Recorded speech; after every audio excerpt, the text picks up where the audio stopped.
찬양 감사합니다. 우리 서로 인사 나누겠습니다. 사랑합니다. 축복합니다.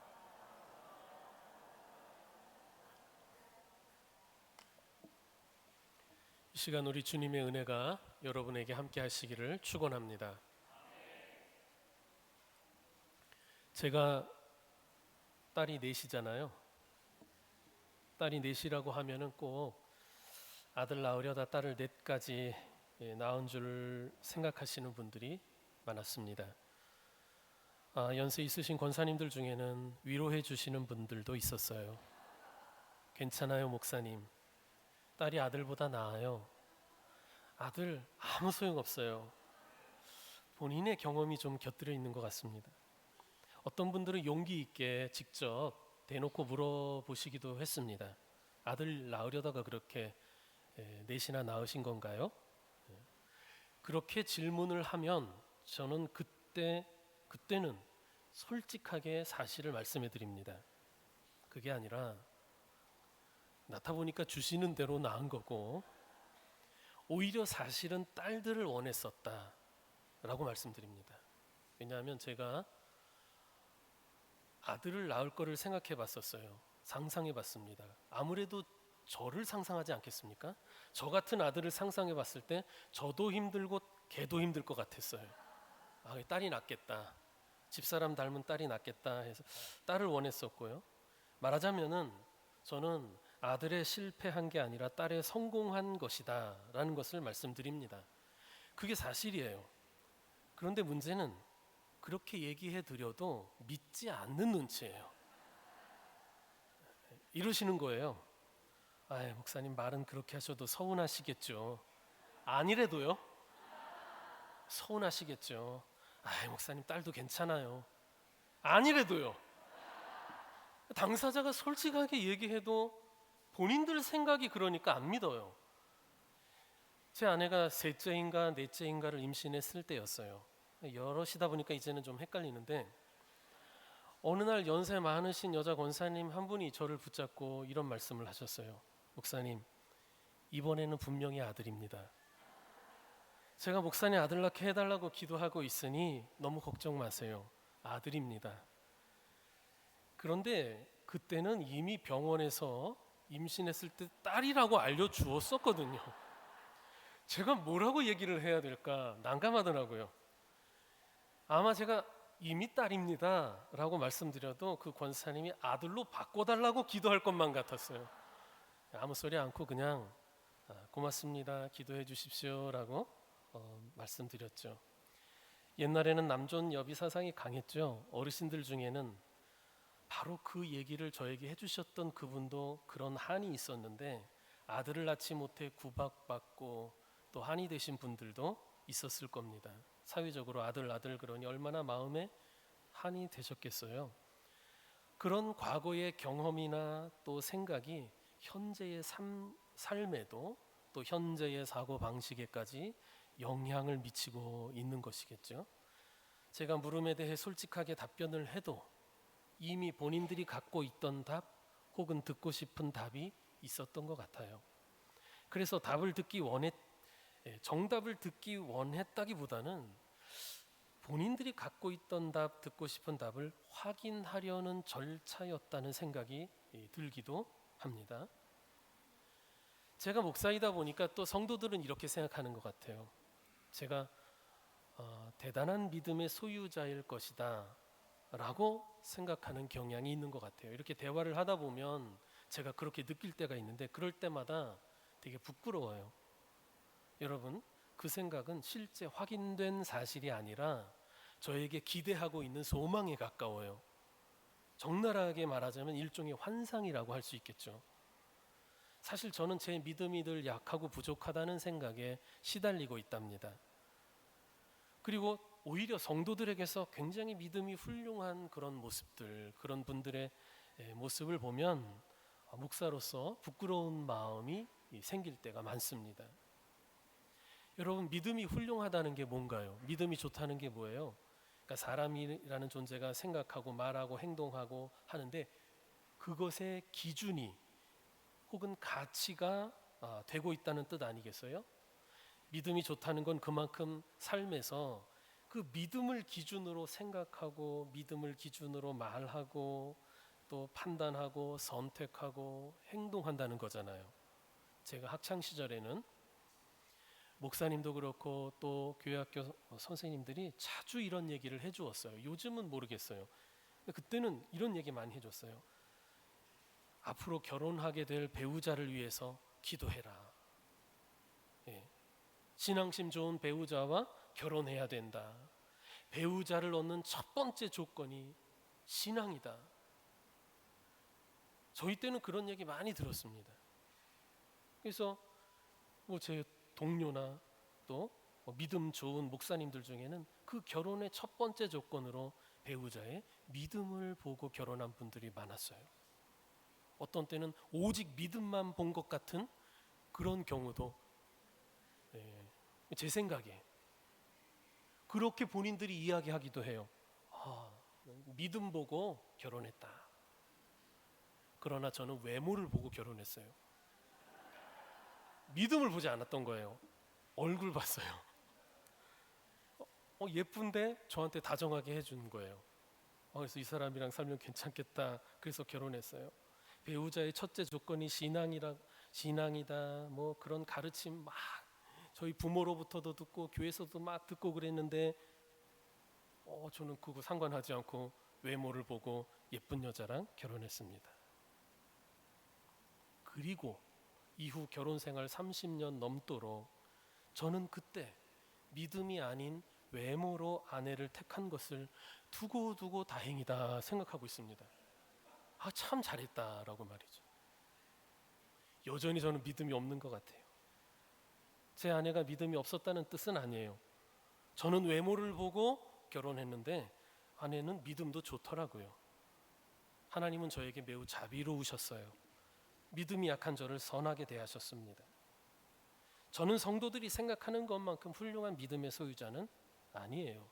목사라는 직분 때문에 또 설교자라는 역할 때문에 또 이 예복을 입었기 때문에 그렇게 보실 수 또 생각하실 수 있겠는데 일면 고마운 생각이긴 하지만 꼭 사실에 부합하는 생각은 아니라는 말씀을 드리는 거예요.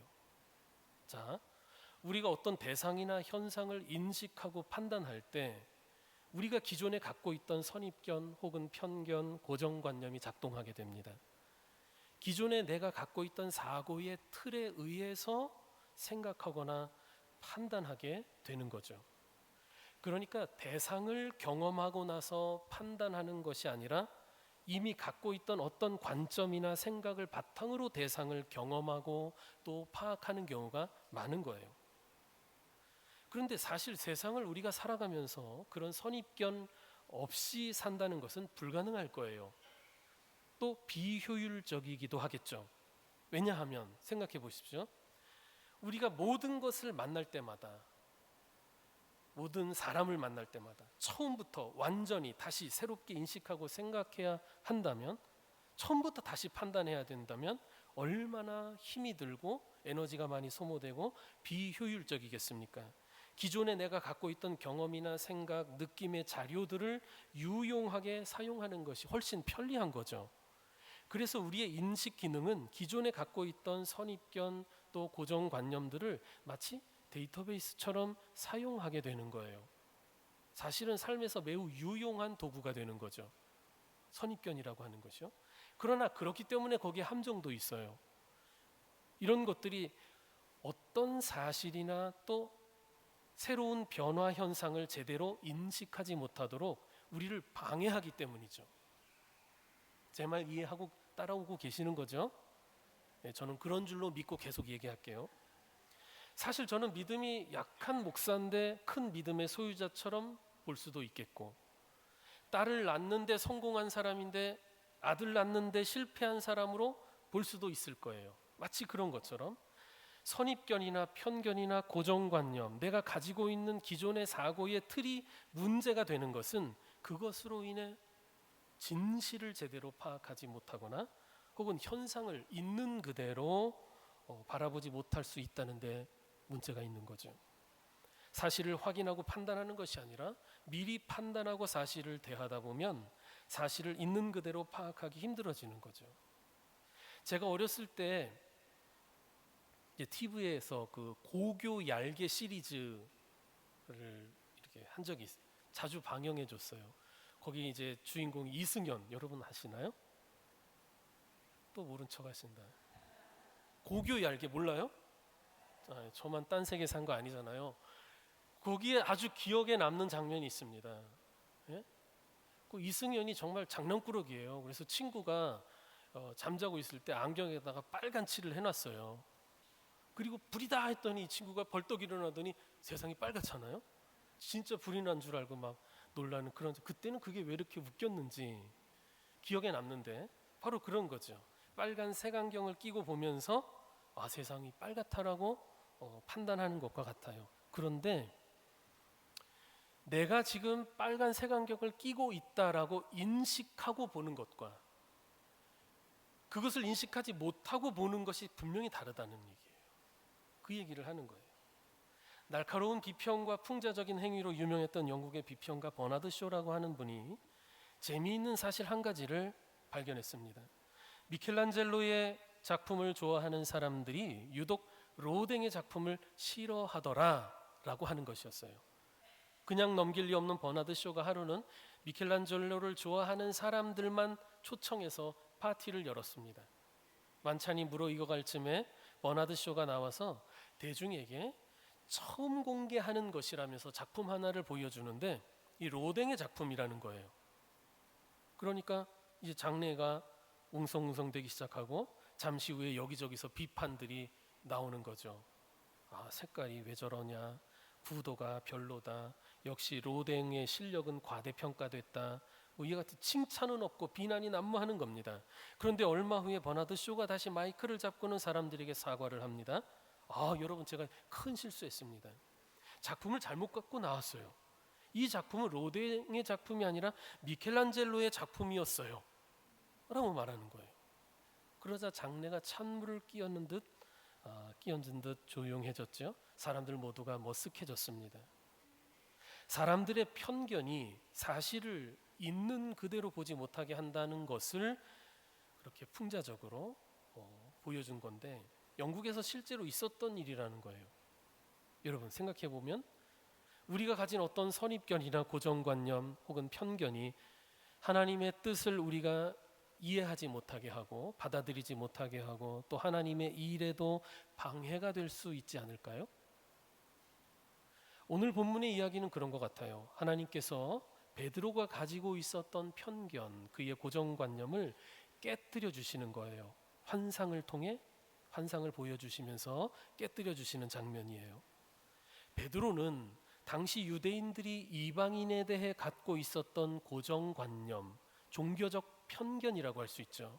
베드로도 갖고 있었어요. 그도 유대인이었으니까요.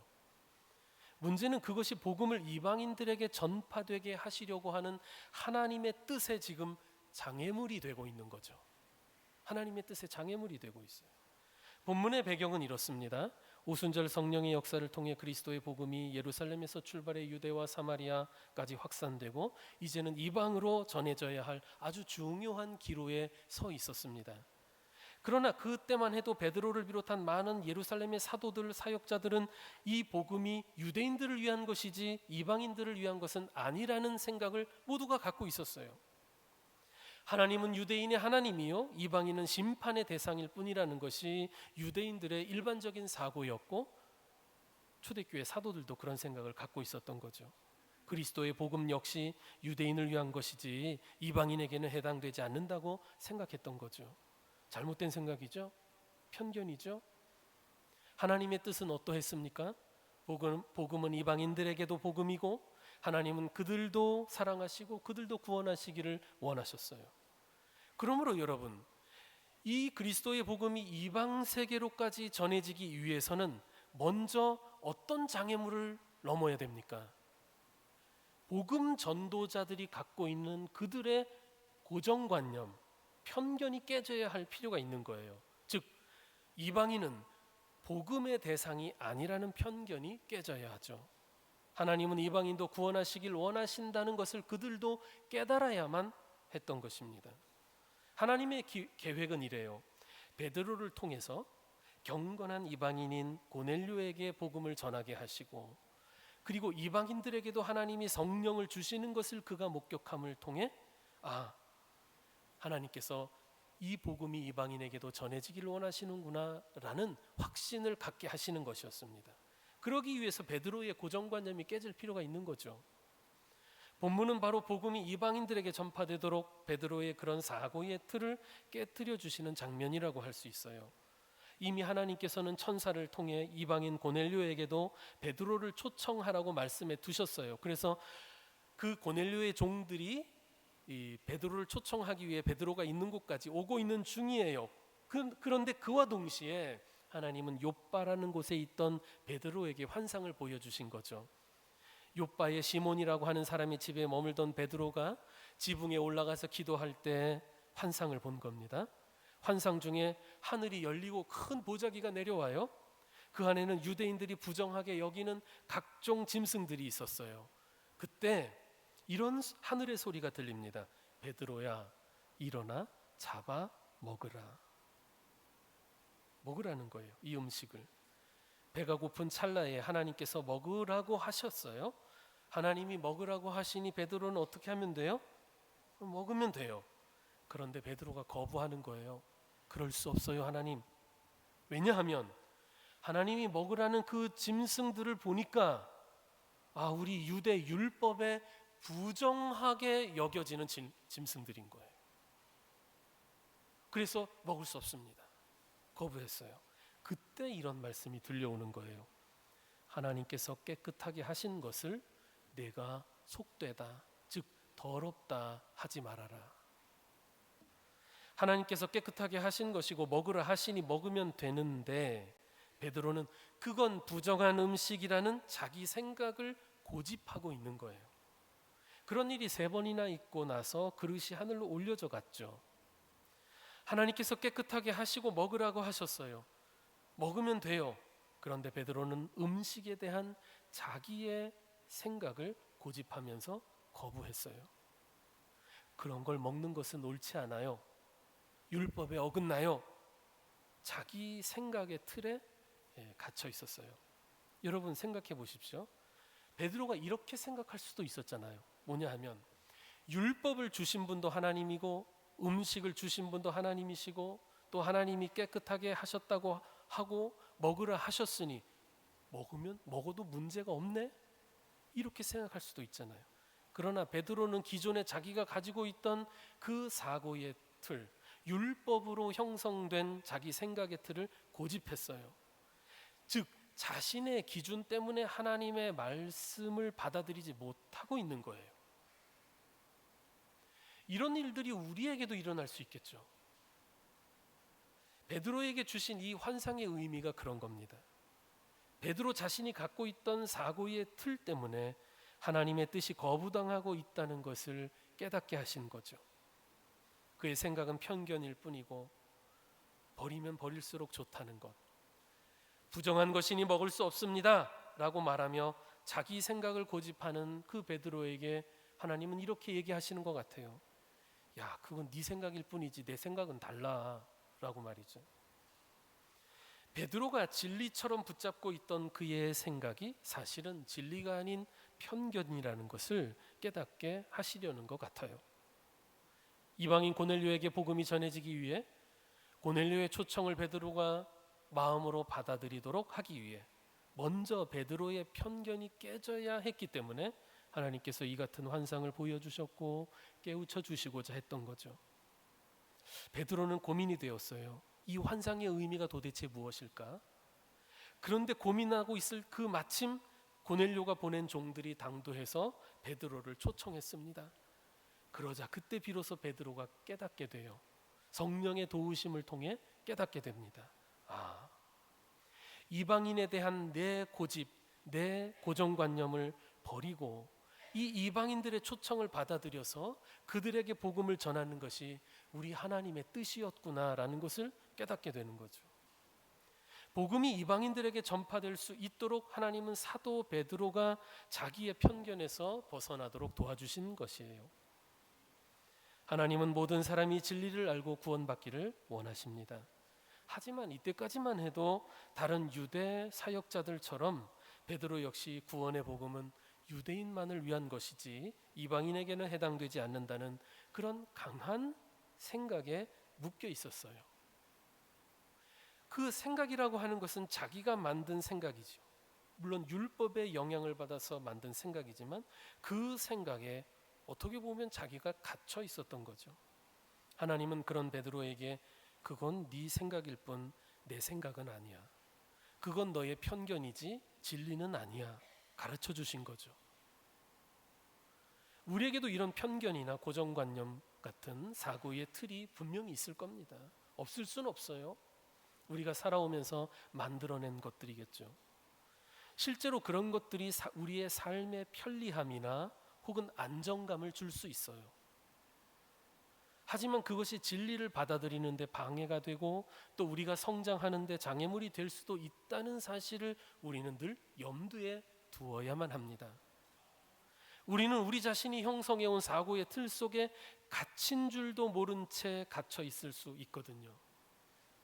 그리고 그러면서 그것이 신앙생활을 잘하는 것으로 우리는 또한 착각할 수도 있을 거예요.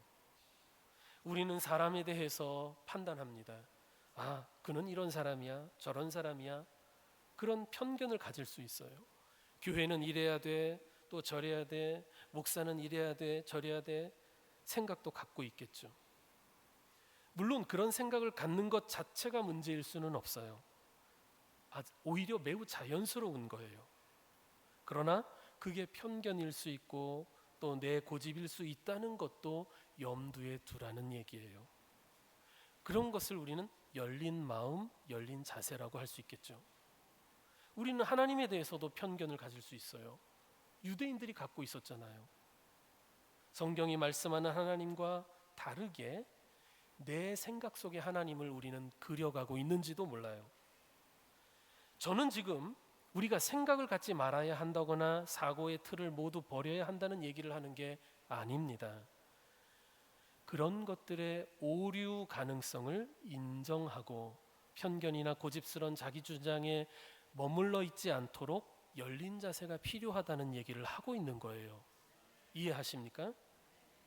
예전에 제가 목회 초년병 시절에 있었던 일이에요. 어느 젊은 집사 부부 가정을 신방할 때였습니다. 부부가 모두 집사인데 남편은 제가 얼굴을 본 적이 없어요. 교회에 나와야 보죠. 직분은 집사인데 뭐 사업이다 뭐 이런저런 핑계로 예배에 나오지 않았거든요. 신방대원 몇 명과 함께 차를 타고 가는데 그 신방대원 중에 한 분이 그 남편 집사에 대해서 이렇게 말하는 겁니다. 아, 그 집사 S대 출신이라 교만해. 깜짝 놀랐어요. 성급한 일반화죠? 일단은. 그리고 진짜 그분이 그런 사람인가? 그분에 대해 경험하고 잘 알고 하는 얘기인가? 아니면 나 들으라고 하는 얘기인가? 같은 학교 집사님 저랑 같은 학교 나왔더라고요. 그런데 막상 신방을 가서 그 남편 집사님을 제가 만나보니까 수줍음을 많이 타서 그렇지 제가 볼 땐 예의도 바르고 굉장히 착한, 심성이 착하다는 게 느껴졌어요. 그리고 그 이후에 예배도 빠지지 않고 말씀도 잘 듣고 또 11조도 하기 시작했어요. 제 눈에는 신앙생활을 아주 훌륭하게 하는 것으로 보였습니다. 그런데 그때 그 권사님은 왜 그 부분에 대해 그렇게 말했을까? 전혀 그런 분이 아닌 것 같은데 말이죠. S대 출신에 대한 그분의 편견이 아니었을까? S대 출신에게 호되게 사기를 당한 적이 있었나? 아니면 정말 저보고 들으라고 한 말이었는지도 모르겠죠. 우리가 가진 생각이나 또 우리의 강한 신념이 하나님의 뜻을 오히려 가리거나 걸림돌이 되는 편견일 수 있고 또 고정관념이라고 한다면 그걸 벗어버리는 것이 우리에게 유익하겠죠. 하지만 그런 편견이나 고정관념은 우리의 삶의 긴 기간을 통해 우리 내면에 교묘하고도 단단하게 자리를 잡고 있어서요, 극복하는 일이 쉽지 않을 겁니다. 우선은 그것을 인식하고 인정하는 것부터가 쉽지 않을 거예요. 그만큼 우리 생활과 또 우리 의식 가운데 마치 나의 일부처럼 굳게 밀착되어 있을 테니까요.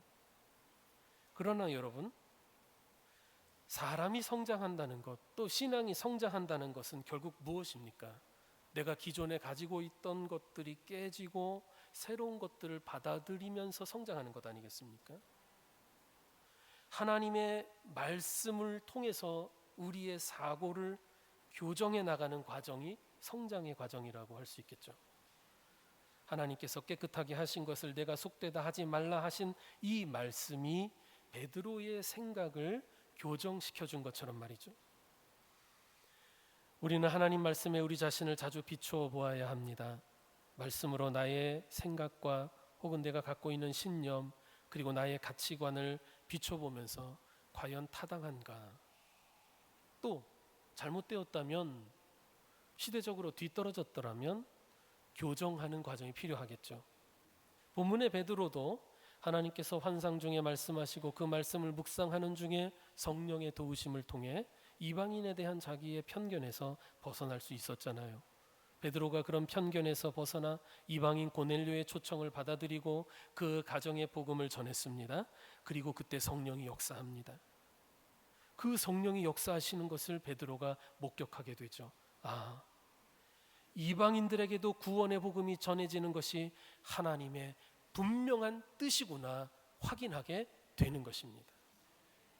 사람은 많은 경우 습관과 자기가 가지고 있는 기존의 생각을 의지하게 됩니다.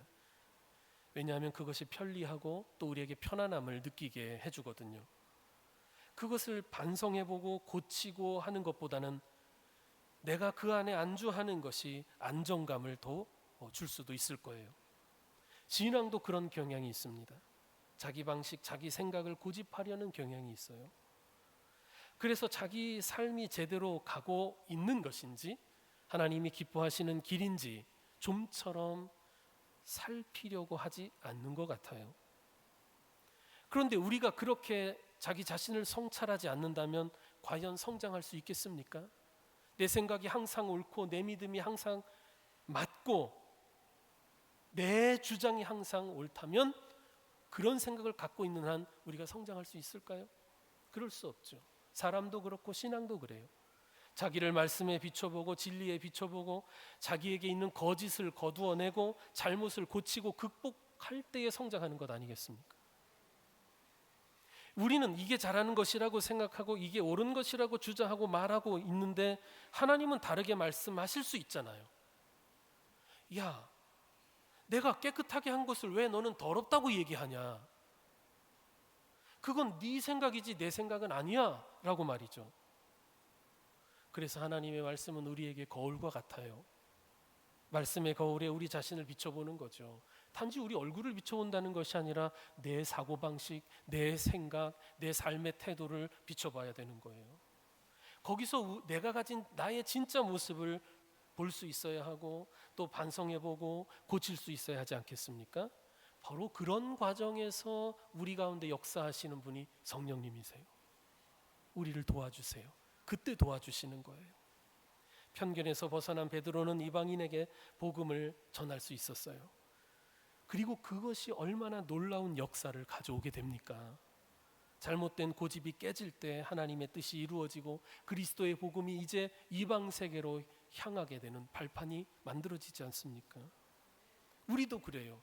내 잘못된 고집이 깨질 때 나는 그게 잘못된 줄 몰랐는데 깨질 때 하나님의 뜻이 이루어지고 또 은혜와 구원의 역사가 일어나지 않겠습니까?